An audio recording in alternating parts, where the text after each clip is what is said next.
Bien, estamos grabando. Esto es la última parte de la clase de generalidades de diabetes. Hablamos de diabetes mellitus gestacional. Después hablamos un poquitito acerca de algunos factores de riesgo y posibles mecanismos patogénicos para diabetes mellitus tipo 1. Después terminamos hablando de diabetes mellitus tipo 2. ¿Ok? Y terminamos con lo que era la hiperglicemia, ¿cierto? Todos los factores que contribuyen a hiperglicemia, la historia natural del paciente con diabetes mellitus tipo 2 y de los mecanismos de disfunción de célula beta pancreática. Ok. Fíjense que después de una ingesta de alimentos, baja el glucagón plasmático. ¿Ok? Eso es parte de la fisiología, así como hormonal asociado al postprandial. Eh, pero resulta que en paciente con diabetes mellitus 2 se observó que no estaba esa reducción en la concentración de glucagón plasmático después de una ingesta. O sea, la del paciente con diabetes mellitus 2 ya se mantiene con glucagón alto después de. Eso llamó la atención de grupos de científicos, ¿cierto? Empezaron a investigar y finalmente llegaron a identificar a un grupo de hormonas que hoy en día nosotros conocemos como las incretinas. ¿Ok? Las incretinas, entonces, lo que hacen en condiciones normales, entre otras cosas, es reducir, ¿sí? O aumentar la secreción de insulina, reducir la producción de glucagón, ¿ok? Y entonces empezó a volverse interesante esto de, bueno, ¿por qué en el paciente con diabetes mellitus tipo 2 esta incretina no hay un buen efecto? ¿Qué pasó? Se producen menos, hay resistencia a incretinas, que no sé qué, ¿ya? Y entonces, hoy en día, el conocimiento fue progresando y hoy en día es súper relevante porque las incretinas o señalización, ¿cierto? O cosas asociadas a las incretinas son blanco farmacológico y son parte del arsenal terapéutico para pacientes con diabetes mellitus tipo 2. Entonces dice que son secretadas por el intestino en respuesta a la presencia de alimento, tienen un montón de funciones las incretinas, entre ellas regular el vaciamiento gástrico, aumentan, ojo con lo que dice ella, aumentan la secreción de insulina. Ellas por sí solas no inducen producción de insulina, ¿ok? O no inducen secreción de insulina. Pero si hay incretina presente a una misma concentración de glucosa, la liberación de insulina es mayor. ¿Ok? Disminuye la secreción de glucagón en el postprandial, promueve sensación de saciedad y disminución del apetito. Entonces, ¿qué es lo que se vio que estaba ocurriendo con los pacientes con diabetes mellitus tipo 2? Es que ellos mantenían niveles de glucagón alto postprandial porque ellos producían, ¿ya? Y el paciente diabético con diabetes mellitus tipo 2 produce menos incretina que un sujeto normal. ¿Ok? Pero la sensibilidad frente a la incretina estaría conservada. Es decir, no se produciría el fenómeno de incretinoresistencia. Sin embargo, Doc, creo que a usted le escuché que habían descrito el fenómeno de incretinoresistencia. No que yo me recuerde. ¿No? Ya, quizás me confundí, ¿ya? Pero, claro, como originalmente se describió entonces, había menos producción de incretinas, pero ya con una respuesta conservada.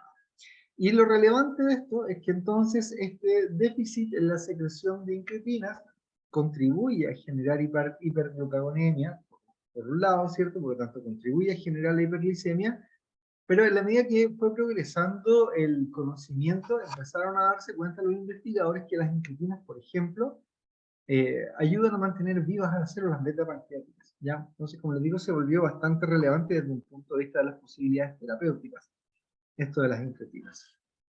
¿Ya? Con esto, básicamente para contarles un poquitito que la hiperglicemia en el paciente diabético se explica no solamente porque no hay una adecuada respuesta frente a insulina, ¿ya? Entonces, efectivamente, habíamos visto que en la medida que la patología progresa, vamos teniendo cada vez menos secreción de insulina. Fíjense que esa menor secreción de insulina va de la mano con un aumento de la producción de glucagón. ¿Por qué? Porque insulina por sí sola inhibe la secreción de glucagón, ¿ya? La disposición de las células en los vacinos del páncreas es bastante especial. Entonces, el flujo de sangre va desde la porción central a la periferia. Y en la porción central es donde más células beta nos encontramos. ¿Ok? Las células alfa, y aquí lo hicieron así como, se ve así como bonito, están más como hacia la periferia. Entonces, ¿por qué eso es relevante? Porque en la medida que las células beta van produciendo insulina, esa insulina solo por estar presente, ¿cachai? Va disminuyendo la producción de glucagón por parte de las células alfa. ¿Ok?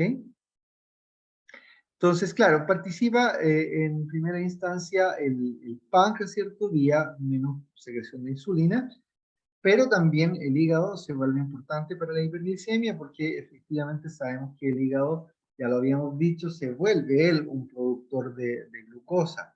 ¿Ok? Eh, También podemos tener fenómenos vasculares, ¿ok? Que implican que hay menos reclutamiento de capilares a nivel de los tejidos. Entonces, claro, si hay menos reclutamiento de capilares, los tejidos reciben un poquito menos de sangre y captan también un poquito menos de glucosa, ¿ya? Está asociado a disfunción de neurotransmisores, ¿cierto? Con el consiguiente, la consiguiente alteración en el control del apetito y la saciedad, ¿ya? El fenómeno inflamatorio, ya también contribuye a la hiperglicemia, porque ya lo habíamos dicho, las citoquinas proinflamatorias reducen la capacidad de respuesta de las células blancas frente a insulina. El músculo, ya lo habíamos dicho, es súper relevante porque en términos de ejercer efecto hipoglicemiante es el órgano más importante como efector de insulina. ¿Ok? Entonces, a la medida que tenemos insulinoresistencia a nivel muscular, eso también contribuye a generar la hiperglicemia. El riñón también participa de manera importante acá, porque en diabetes mellitus, ¿cierto? El paciente diabético, se produce una sobreexpresión del cotransportador SGLT2, ¿ya? Ese es un intento del riñón finalmente para no perder nutrientes.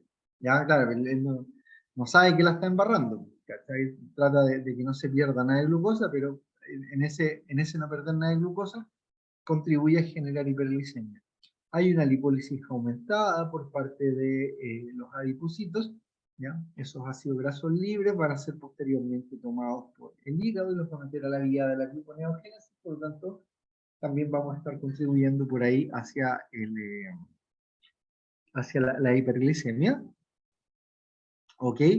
Y si tenemos disminuido los efectos de incretinas a nivel intestinal, ¿cierto? Estamos viendo que eso también va a tener un cierto impacto sobre la concentración plasmática de glucosa. ¿Por qué me interesa tanto esto de la hiperglicemia? Porque me parece que se lo dije ya la semana pasada, pero la mayor parte de los efectos crónicos, de las complicaciones crónicas asociadas a diabetes mellitus, la mayor parte del daño orgánico que tiene el paciente diabético, tienen que ver con hiperglicemia. ¿Cachai? Por lo tanto, es súper relevante. Más allá del tema de la polidipsia, la poliuria, ¿ok? Tiene que ver con daño orgánico en el paciente diabético. En relación al tratamiento, ¿qué es lo más importante en el tratamiento de diabetes mellitus? Fíjense ustedes que lo más importante para este paciente no es tener una glicemia en ayuno, ¿cierto? Controlada, o una glicemia después de las 2 horas de la sobrecarga, ¿cierto? Que no esté fuera de rango. Lo más relevante en este paciente es lograr un buen control metabólico y mantenerlo en el largo plazo, ¿ya? Ese es el hard endpoint, ¿ya? Ese es el punto importante en relación al tratamiento para lograr mejorar la sobrevida en estos pacientes. Para esto, combinación entre cambios en el estilo de vida, ¿verdad? Y fármacos adecuadamente seleccionados. Dieta para estos pacientes, ¿cierto? Dieta con balance energético negativo, pensando que una parte muy importante de estos pacientes tiene antecedentes de obesidad, ¿sí? Se dice que aproximadamente un 80% de los pacientes con diabetes mellitus 2 tienen historia previa de obesidad. ¿Ok? La reducción de peso favorece la sensibilidad a la insulina por los mecanismos que nosotros ya conocemos y además mejora el control glicémico. ¿Ok? Muy asociado a la dieta, ¿cierto? También controlar el índice glicémico y controlar la carga glicémica de los alimentos. Claro, son conceptos que son bastante discutidos. Ya están los que dicen que existe el índice glicémico, los que dicen que no, que es importante, que no, mire, que no es tan importante, lo mismo en relación a la carga glicémica, pero aún así ya se suele, se suele sugerir, ¿cierto? Hacer hincapié en esto de considerar estas dos variables, el índice y la carga glicémica. Ahora, este gráfico se lo van a tener que aprender el próximo año cuando estén en medicina interna, ahora no he dicho nada. Ya el teórico probablemente se lo van a tener que aprender ahora para su clase de medicina interna, porque además por eso pusimos, dejamos diabetes mellitus o el capítulo endocrino para el segundo semestre. ¿Qué es lo relevante de acá? Ya le puse este gráfico para qué. Porque lo que yo les había dicho que lo más importante en estos pacientes es lograr un buen control metabólico. ¿Está ahí? ¿Cómo logra uno o cómo evalúa uno el control metabólico en el paciente diabético? Y aquí está la respuesta. Con los niveles de hemoglobina glicada.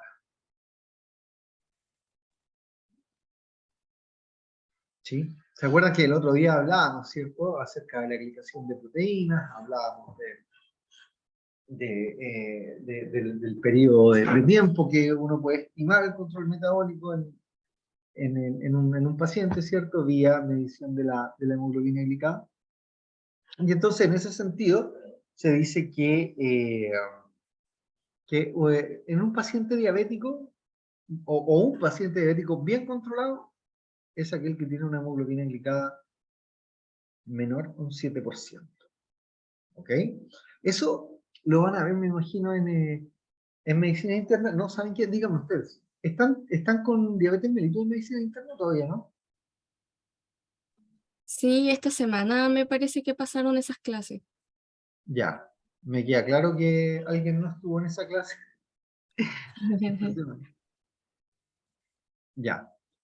Ok. Pero aquí está, ¿cierto? Entonces, pero este semestre, digamos, para la próxima prueba, me imagino, se van a tener que aprender bien este cuadrito. ¿Ya? Entonces, la etapa 2, aquí, la medición de la hemoglobina glicada, como les decía, súper importante para evaluar, ¿sí?, control metabólico. Paciente diabético bien controlado, hemoglobina de menor a 7%. Eso en el general, ¿ya? Eso es lo que, como regla general, hemoglobina glicada menor a 7% indica paciente bien controlado, ¿cierto? Buen control metabólico. Lo mismo, continuar tratamiento.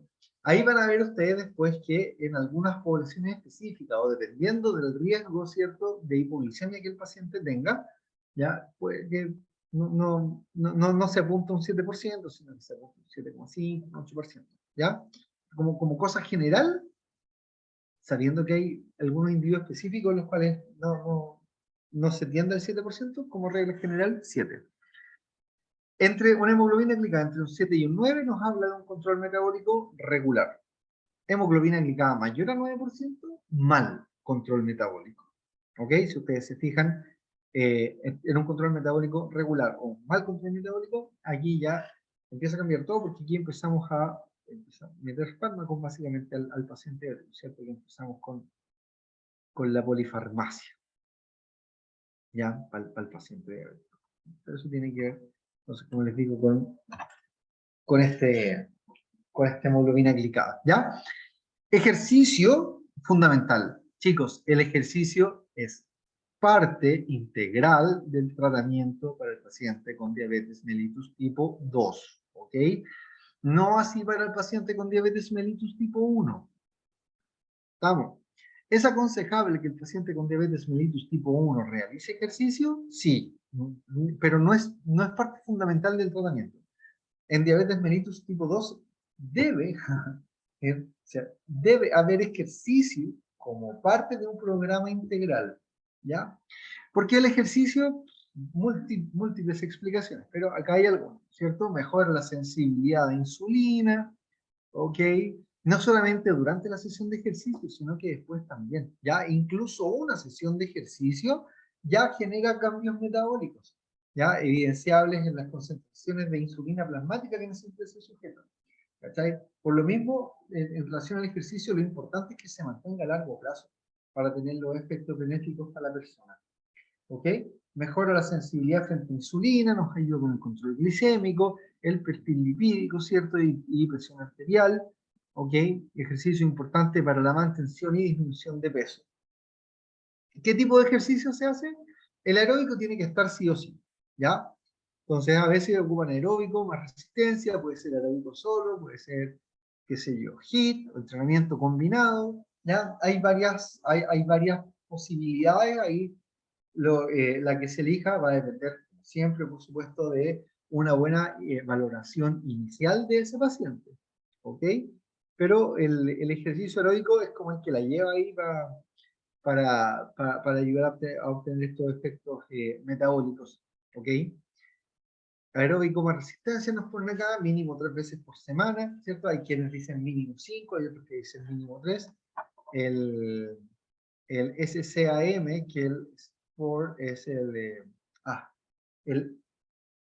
el ACSM, que es el American College of Sport Medicine, tiene como la definición clásica que ejercicios son 150 minutos fraccionados en sesiones de 30 minutos, o sea, hay que hacer 5 veces en la semana, ¿cierto?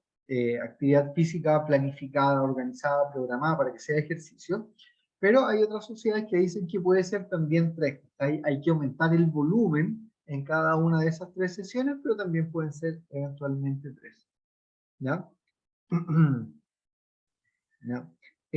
La intensidad a la que se debe trabajar, dependiendo del riesgo del paciente, ¿cierto? Del riesgo general, cardiovascular, qué sé yo. El paciente tiene patologías musculoesqueléticas u otra, pero en general se dice que trabajar a intensidades moderadas o altas es como la mejor indicación, ¿ya? Para lograr estos efectos benéficos. ¿Mm? Un 40 o un 50% del consumo de oxígeno máximo teórico para ese individuo, ¿cierto? O entre un 55 y un 69% de la frecuencia cardíaca máxima calculada para ese individuo.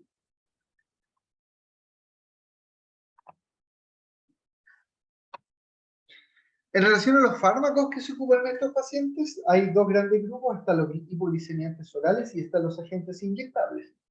Hipoglicemiantes orales, aquí nos encontramos con metformin, ¿cierto? Un inhibidor de la producción hepática de glucosa, ¿ya? Después nos encontramos con secretacogos de insulina, que aparece la sulfonilureas, clorbutamida, clorpropanida, glibenclamida, se me olvidó ponerla, pero también está en ese grupo la glibenclamida. Están las meglipidinas. Ambos secretacogos de insulina, ambos estimulan la liberación de insulina por parte de la célula beta pancreática. ¿Cómo lo hacen? Ambos se unen al canal de ATP, al canal de potasio, perdón, ATP dependiente. Ya se acuerdan que lo habíamos comentado la semana pasada y yo les dije que era importante porque era un target farmacológico. Bueno, estos fármacos secretacogos de insulina se unen a ese canal de potasio y entonces permiten la secreción de él, ¿ya? La diferencia es que las sulfonilureas lo hacen como más intensamente por un periodo más breve, las meglitidinas lo hacen sin tanta intensidad y por un periodo más prolongado.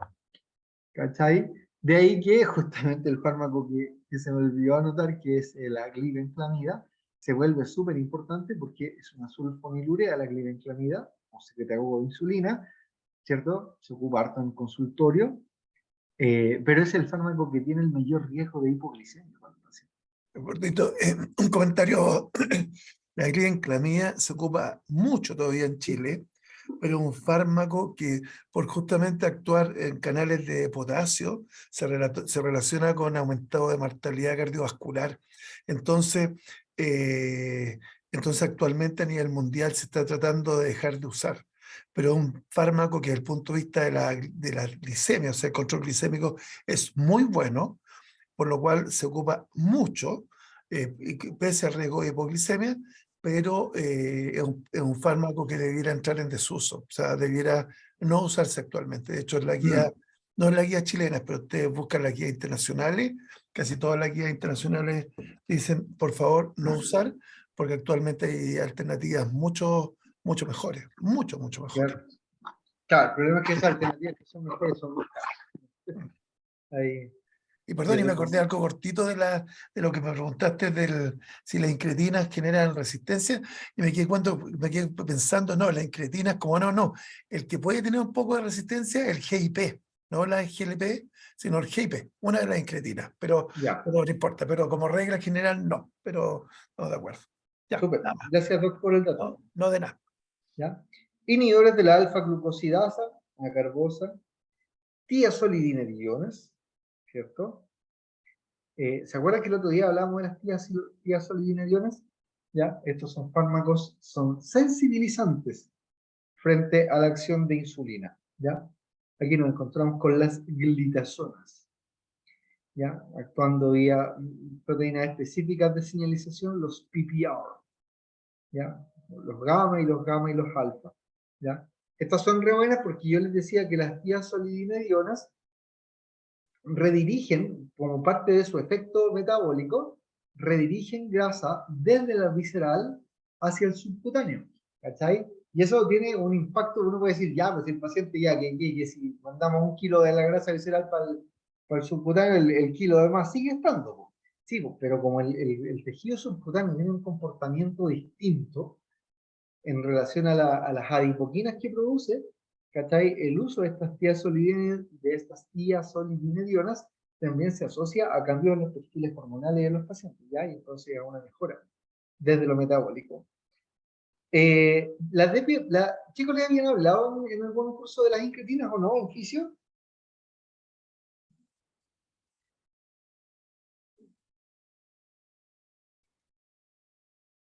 Pregunta.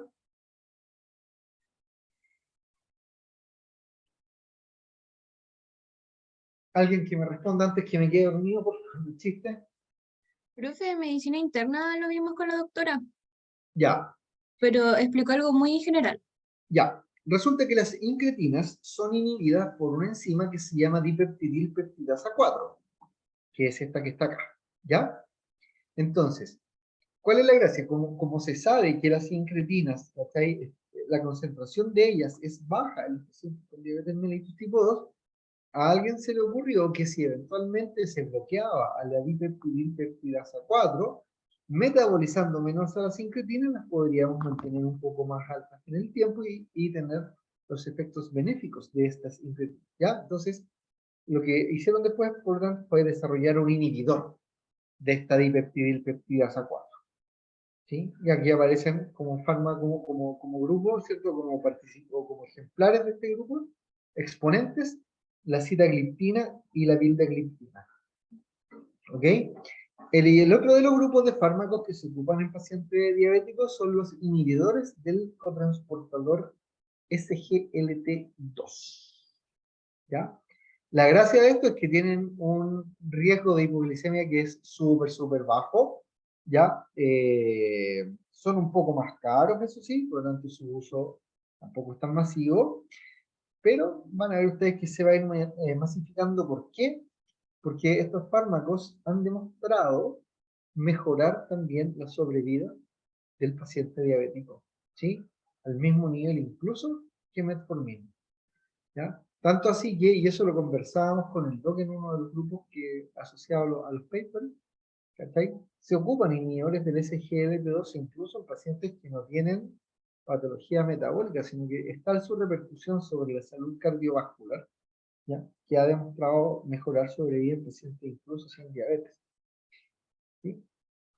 Dapagliflozin o glifosan, canaglifosan, empagliflozin son los exponentes de este grupo. ¿Ya? Aparecen luego los agentes inyectables. RAGLP1. El GLP1 es el glucagon-like peptide 1, ¿sí? El péptido parecido al glucagón. El A es por agonista y el R es por receptor. Entonces son agonistas del receptor de GLP1. ¿Qué es? En palabras simples, los RAGLP1 son incretinas sintéticas, incretinas de laboratorio. ¿Ya? Ustedes tienen ahí Senatide, Lixisenatide, etcétera, etcétera, etcétera. Y por supuesto aparece finalmente ya insulina como un agente como un fármaco para el control de glicemia. Ya, ahí claro, ahí yo le puse insulina, nomás en medicina interna seguro que le van a hacer una clase entera de insulinas, ¿cachai? La versión ultra corta, corta, prolongada, las combinaciones, ¿cachai? Cortito, cortito. En relación a los agonistas de GLP-1, le Ujú. encanta a muchos diabéticos. Lamentablemente son caros, pero por eso, por ejemplo, el liraglutide genera baja de peso. O sea, los pacientes que van a responder responden con baja de peso significativa. De hecho, hace poco digamos, bueno, la FDA, los gringos lo tienen hace tiempo ya autorizado para tratamiento de la obesidad, como tratamiento farmacológico. Aquí en Mire, Chile tengo mm, entendido que se aprobó hace poquitito como indicación tratar de bajar de peso, o sea, como tratamiento de la obesidad, porque son potentes en el fondo en ese sentido. Y el que está ganando ahí como la competencia es el liraglutide. ¿Ya? ya, Como los inhibidores del SGLT2, el que ganó la competencia fue la empaglifosina, porque tiene mejores resultados. ¿Ya?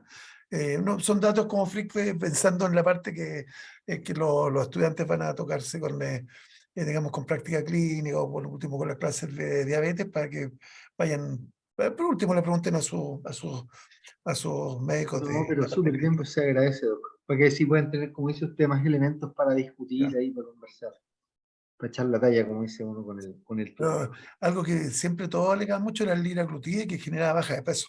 Como antiglicemiante no es tan potente, pero tiene la ventaja que de estos fármacos que son para tratamiento de la diabetes, el único que se ha mostrado que baja de peso, bueno, dos en realidad, los inhibidores SGLT2 y la liraglutide sí tienen efecto sobre el peso. El resto, la insulina, ojo, tiende a aumentar de peso la persona, no a bajar, tiende a subir de peso. Claro, Eh, en la Entonces, medida que la persona tiene un balance energético positivo. pues, pero tienden a Eh, subir. Mm. claro, si la persona tiene, si va a Nutri y es ordenadito con sus Sí, comidas, pues no, pero no debiéramos tener cierto, eso es soñar. Ya, pero bueno. cierto, no, sí, es fácil decirlo, es fácil decirlo, pero claro, sí, es una hormona anabólica, anabolizante, pero el efecto anabolizante en la medida que tenemos el balance energético positivo. ¿Ya? Eso. Eso pues chicos. Doc, ¿alguna cosa Ah, no, no, está ahí que agregar? terminando. No, no, no, está. Mirar, pero mira, puede ser un contexto, no tiene nada que ver con fisiopato, pero sí tiene que ver, pero para que lo entiendan, si ustedes se dan cuenta, por lo mismo que estamos hablando, la fisiopatología no es solamente la insulina, si ustedes se dan cuenta, porque tienen alteraciones en la incretina, tienen alteraciones en varios sistemas. De hecho, hay un autor que es muy famoso, que si ustedes lo pueden buscar, búsquenlo, se llama De Fronzo, que publica cada cierto tiempo en relación a los factores. Ya tiene un libro bien grande en todo caso, pero publica y son artículos cortos sobre los factores. Entonces antes se decía, tratemos el factor, insulina. Pero resulta que se dan cuenta que la pregunta es, ¿se pueden mezclar todas estas cosas? Y entonces uno dice, pues sí, es lógico que mezclemos todas estas cosas, porque uno, entre comillas, van a actuar sensibilizando el músculo. Ah, perfecto, como el caso un poco de la metformina. Otros van a actuar disminuyendo, como lo de SGLT2, teóricamente disminuyendo o botando más azúcar, botando hidrato de carbono por la diuresia. Entonces, perfecto, como que no, nos van en contra una del otro. Lo mismo, digamos, los agentes, el agente incretínico. Entonces, actualmente, el concepto, fuera de la terapia no farmacológica, que es muy importante, los doctores lo dijo varias veces, ejercicio, dieta, todas esas cosas, que en el fondo mucha gente no cumple, actualmente el concepto es terapia asociada. ¿Se entienden esa? No como antes que alguien decía, oye, tratemos con un fármaco. El concepto actual es atacar por varias partes. O sea, metformina, por ejemplo, antes no se hubiera ocurrido dar metformina más insulina. Entonces van a ver actualmente un montón de pacientes que ocupan insulina más metformina. Uno diría, pero ¿por qué si ya estamos dando la insulina, ya fracasó? ¿Para qué la más metformina? Porque el efecto que tienen es, entre comillas, más potente, producto que están atacando distintos aspectos de la fisiopatología de la diabetes. ¿Se dan cuenta? No es una sola cosa, no es solamente el déficit de insulina. Es déficit de insulina, pero hay resistencia, hay modificaciones del patrón de secreción de incretina, etcétera, etcétera. Entonces, no les va a llamar la atención para nada en la práctica clínica que en el fondo el paciente va a estar con metformina, con insulina y con liraglutide, o actualmente es casi impensable que un paciente diabético no reciba inhibidores del SGLT2 y va a estar con inhibidor del SGLT2 más metformina y quizá insulina. ¿Se dan cuenta? O sea, el concepto actual es tratamiento en general con múltiples fármacos, pero el concepto detrás es fisiopatológico, actuar sobre las distintas vías en el cual se produce al final este déficit absoluto o déficit relativo de insulina dependiendo del estadio de la enfermedad, ¿ya? Y para eso yo le ese sector que yo les digo que es de Fronzo, con Z, todo junto, de Fronzo, es muy bueno porque lleva muchos años hablando del tema. Entonces es una persona que ha logrado demostrar en el fondo que todos estos factores, la idea es verlo en conjunto y atacarlo en conjunto, porque el paciente lo vive en conjunto, en vez de tener un objetivo, yo sé, objetivo planteado solamente en la hiperglicemia, sino que aquí el objetivo es de la hiperglicemia, pero al mismo tiempo atacando otros elementos secundarios, como en este caso, las múltiples vías por las cuales se produce esta hiperglicemia. ¿Ya? Eso, perdona un poquito el concepto, pero es un concepto de medicina interna muy importante. ¿Ya? Muy importante. Eso no. Perdona la lata de la larga expresión, pero bueno. No hay problema. Muchas gracias. Ya, pues, vamos entonces con la otra. Dejamos de Voy a hacer compartir. la paro para otra Sí, clase. mejor. Ya está.